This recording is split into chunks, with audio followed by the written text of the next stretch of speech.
one of the things you really need to do is get yourself a coach. If you're going to be a professional farmer, get a coach. Just like professional athletes, professional musicians, get a coach. Now, it doesn't matter if that coach is a product dealer. Somebody's going to sell products.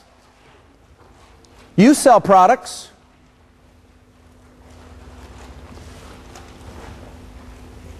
It's important that you get a coach to help you through the process. To help you through the process. And they've got a little more experience than you do. Maybe not a lot more, maybe a lot more. But you need a coach to help you through that process as far as, okay, where do we start? What works in our area as far as execution, as far as product quantities, product qualities, those kinds of things. How are we going to get it applied with the kind of gear that we have on our farm versus over here, a different farm, a little different gear? How are we going to get it applied? So you find a coach because they've already been through a lot of that school of hard knocks. It's important to find those people, and that's how you're going to move along with that. As well, talk to other farmers who have been doing it for a while. Go visit their farms, see what's happening. There are no magic bullets. We're not saying that this is an easy program.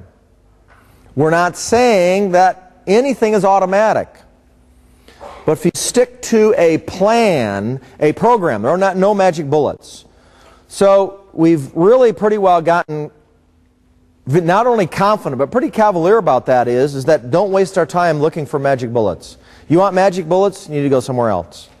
The bottom line is that we put together a plan and a complete program, because it takes a complete program to get replicated, predictable results. Magic bullets come and go. You might get a result, might not get a result. But if you stick to a program, 3 to 5 years, you will have results. Whether you're in a drought or whether you're in a flood. Well, I can't say that. If you're in a flood, it's under a meter of water for 3 years. You're probably not going to get too much results unless you're growing rice. But the reality about it is that we have farmers in the middle of a drought still getting economic returnable crops, when everybody, literally everybody else in the area, is getting nothing. Are they getting bumper crops? No. But they are getting economic return, so they would pay their bills or pay towards their bills. So we've got to get a coach. And that coach can be an independent consultant. They can be a product person. Doesn't matter. Somebody's got to sell product, like I said. The other thing that we ought to make sure that you do, and that is to get out in the paddock and look at the ground. Dig in the soils. Evaluate what you have and what you don't have. When you do those kinds of things, you will learn. You will see changes.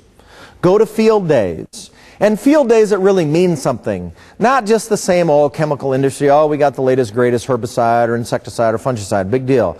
It's the same today as it was 30 years ago. Or we got the latest, greatest piece of iron. Great.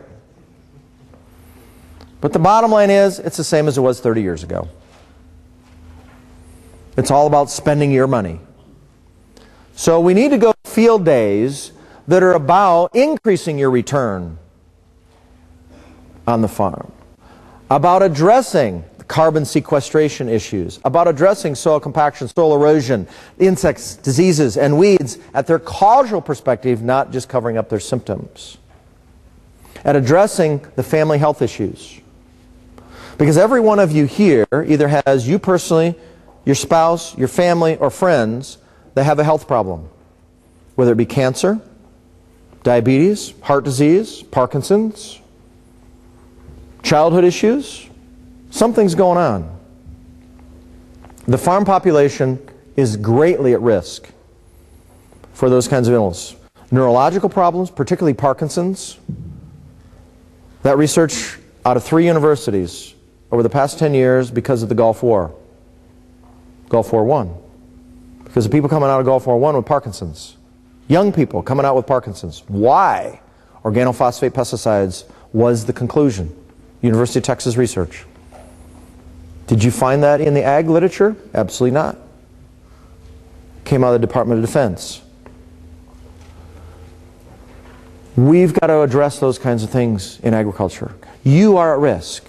You, the farmer, you are at greatest at risk because you're getting exposed to those things. So in addition to you producing better food with the program that we talk about, as a physician, I